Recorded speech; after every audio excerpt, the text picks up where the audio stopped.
What's up guys, this is Saiyan here coming at you with another deck profile, and this week we are staying with one of my most favorite characters. As you guys know, if you watch my video that I made for Dragon Ball CCG, collectible card game, I absolutely love Android 13. He is such a great character in terms of just bringing the androids back and still committed to kill Goku and all that stuff. And if you guys have seen the Dragon Balls that abridged movie, then you know exactly what I'm talking about. The actual movie is great. The abridged is the perfect take on this.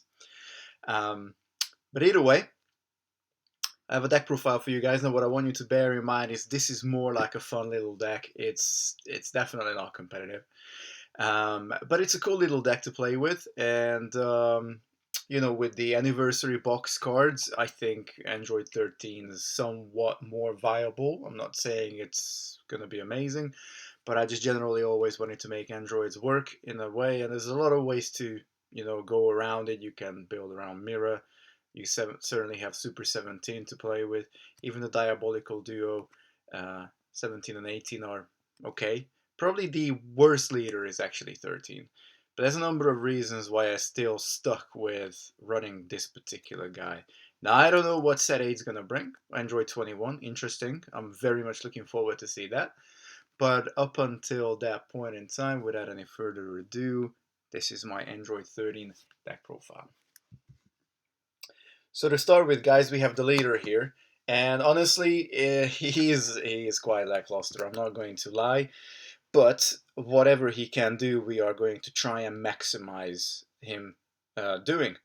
So his permanent skill is if we have an Android 14 and 15 in the drop, he can awaken at 6 life, which is pretty good.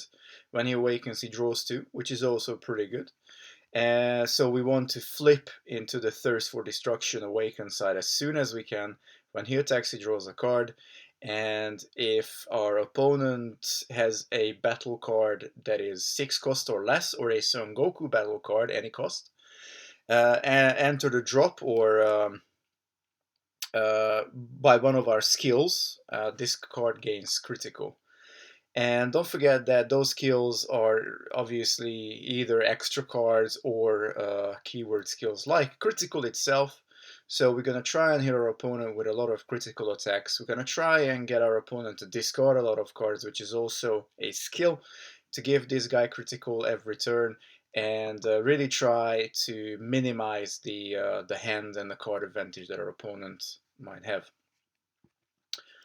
Now, to kind of balance out the fact that you're obviously not going to go second a lot of the times, I actually found that running 3 create androids is a fairly good way to start this game. And obviously this card is very specific. You have to have an android leader, so it doesn't see a lot of play. I think it's generally good. It's a bit of a card rotation. You don't really gain anything. It's 2 cards for 2, but it certainly helps you to get to the cards that you really want to get to in this deck. If we are lucky enough to go second, we certainly want to try and start out with a newfound power Son Gohan. And yes, you might have noticed it's got different sleeves on it. It's just because it's decked in another deck as well. That's the only reason. But yeah, newfound power Son Gohan, obviously 1k, a 5k for 1 drop. But when you swing with him, you can take 1 of your life and he gains 10k and critical. So it's a really good early game pressure. Of course, again, we want to be able to have cards that can gain critical, so we can get our leader critical as well. Moving on to turn 2, there is a... Actually, I'm not going to move on to turn 2. I'm going to move on to the main engine now, because we want to get this online by turn 3. So we have 4 Android 30 in the Brilliant, which obviously is from one of the new cards from the anniversary box.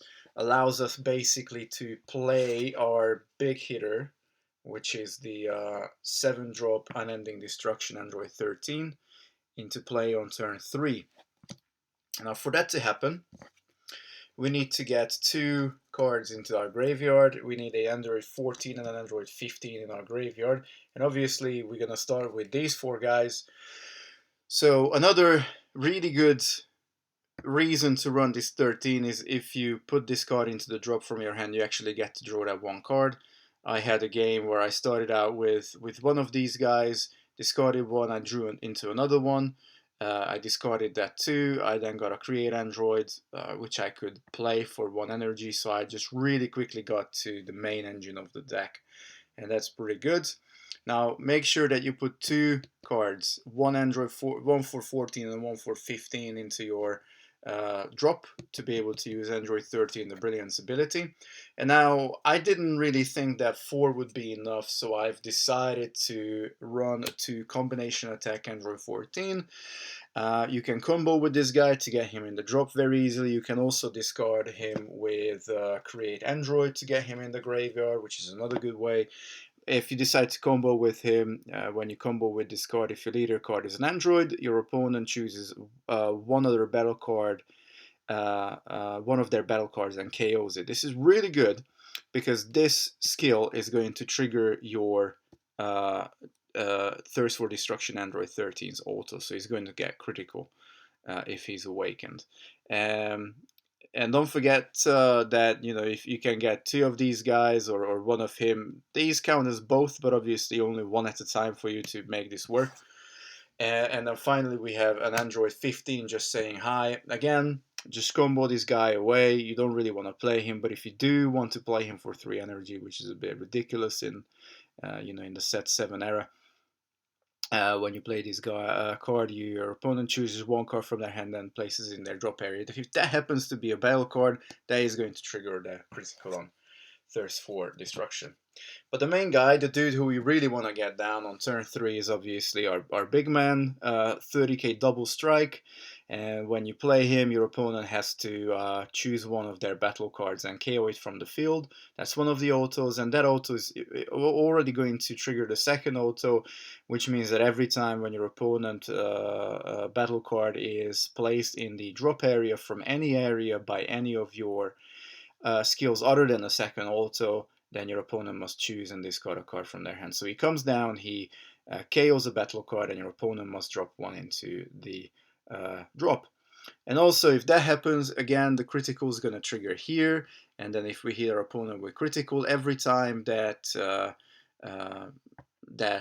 life is a battle card that they have to put in the drop, his second auto is going to trigger. So he's going to be basically losing 2 cards every time you hit them with critical. 1 from the hand, 1 from their life, which is really good in my opinion. It's just, it can be a bit difficult to get it online, obviously. So this is the main engine. This is what we definitely want to try and get to by turn 3. And to help us to get there, we're gonna use on turn 2 3 terrible creator Android 20s, which basically allows us to search for any of the missing pieces. Particularly, we need to make sure that this guy is actually in our hand to be able to play it on Android 13 the Brilliant. So that's where he comes in, allows us to search for any of the missing pieces. Hopefully the 14 and 15s are going to help us to draw into something as well, but there's a lot of sort of draw power and get to the cards that you want to get to. Basically, you're almost guaranteed to get him online on turn 3. And our other card for turn 2, another really good card in my opinion, Endless Malice Android 17. That burst 3 can be actually really good for us to get 14 and 15 in our graveyard, so we can awaken at 6 life, which can be really good. And also when this guy attacks, he gets plus 5k and critical for the duration of the turn, if you do the burst 3, of course. So another critical attacker, that brings us to 4 Gohans, and we also have 4 Endless Malice to do the tricks for us. And basically another line that I used to run here was to run the 3 copies of the Hellfighter 17. So actually on turn 3, if you can't bring out your Android 13, you can go into this bad boy, Super 17, the Infernal Machine.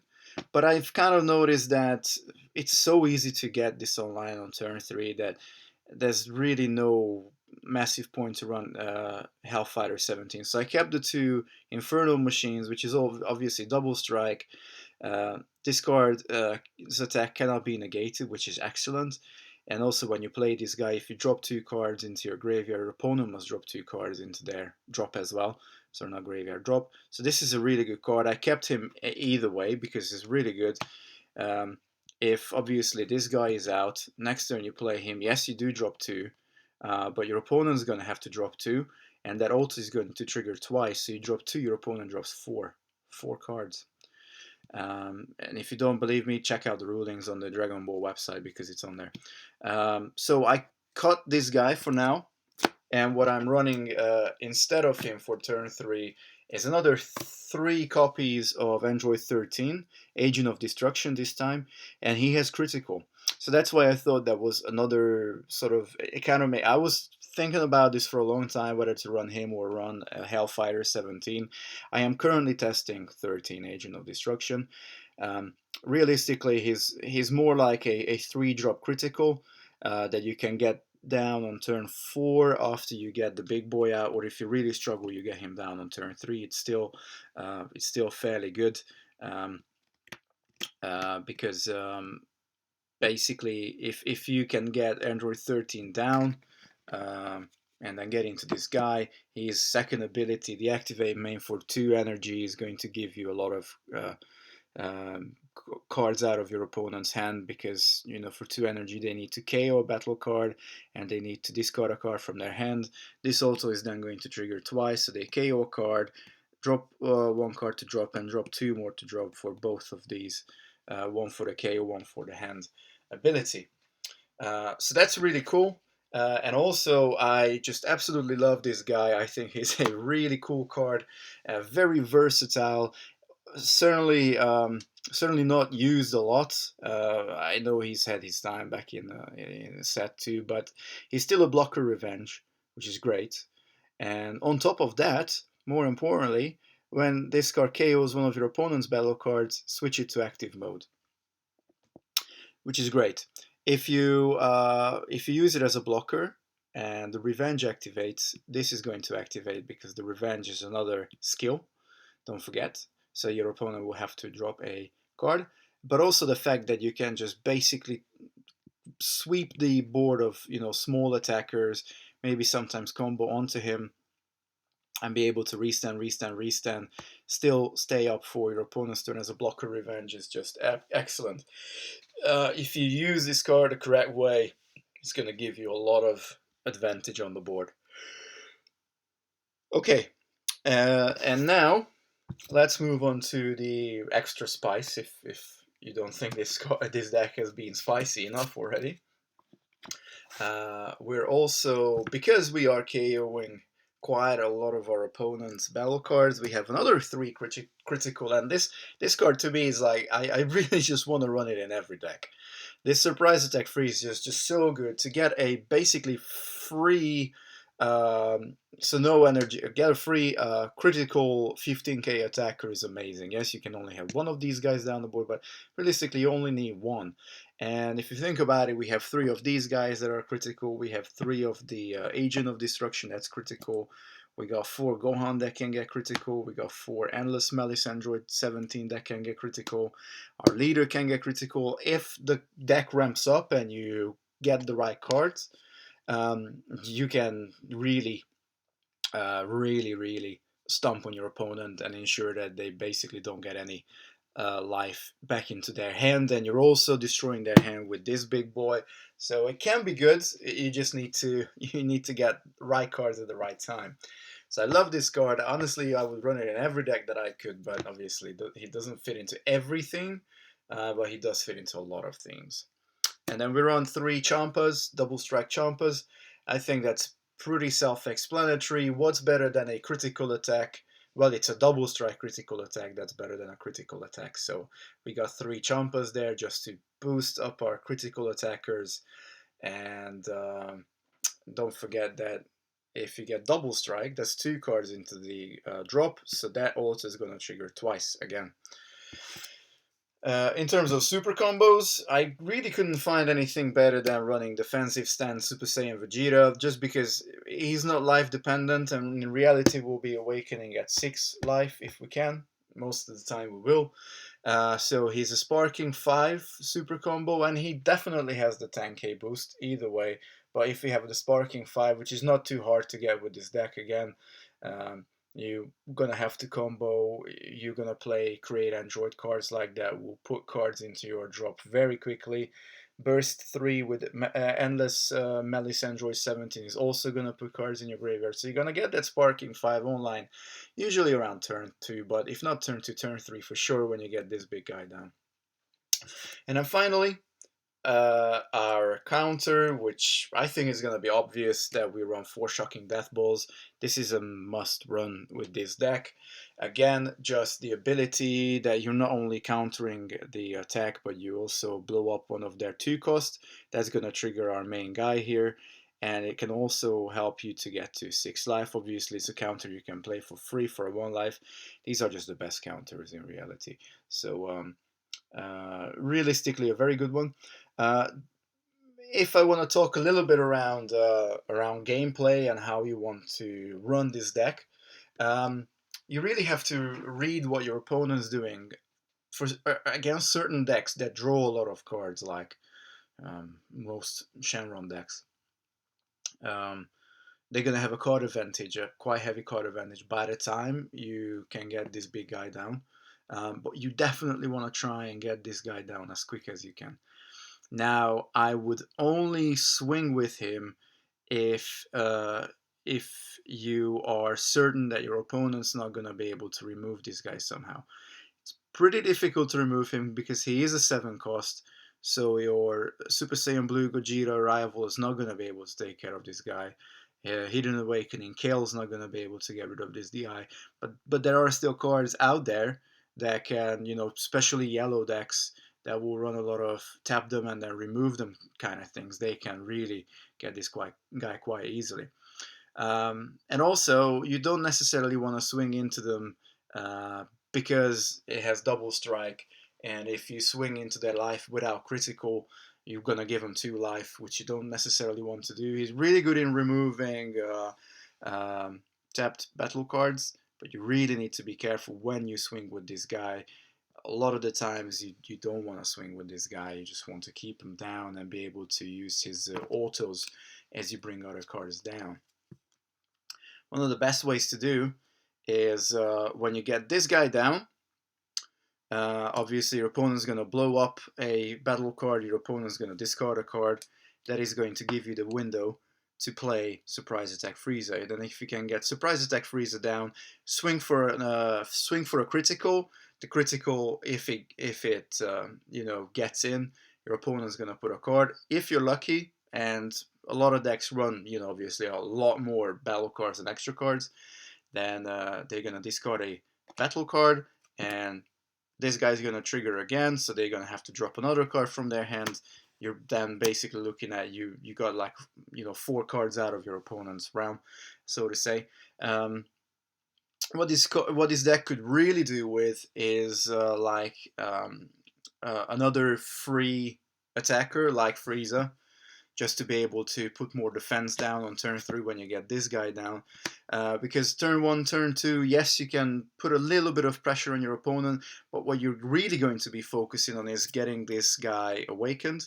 Because of course you get the card advantage when you awaken, you draw 2 cards, and then when he attacks, you draw a card each turn. So that's really good. We want to get there. We want to draw those extra cards.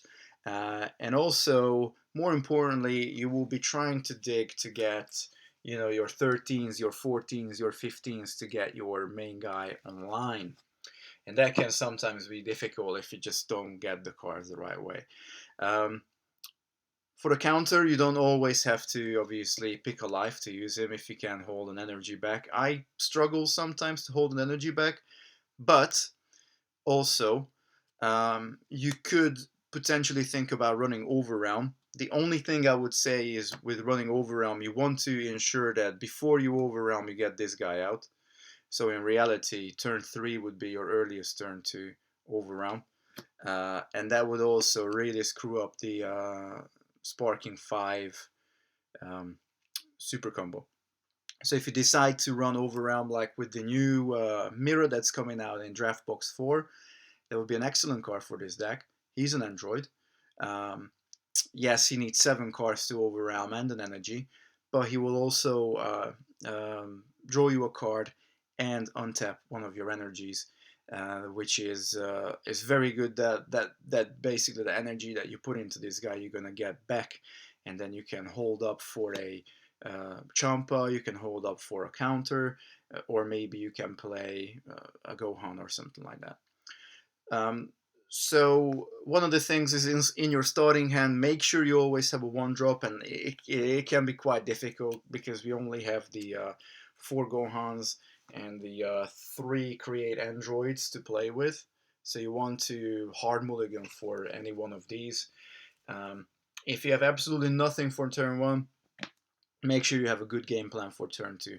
Make sure that you have your at least one of the android troops, so you can get that into the graveyard immediately. Um, it's interesting because for 13 the Brilliant, you need 2 of these guys in the graveyard.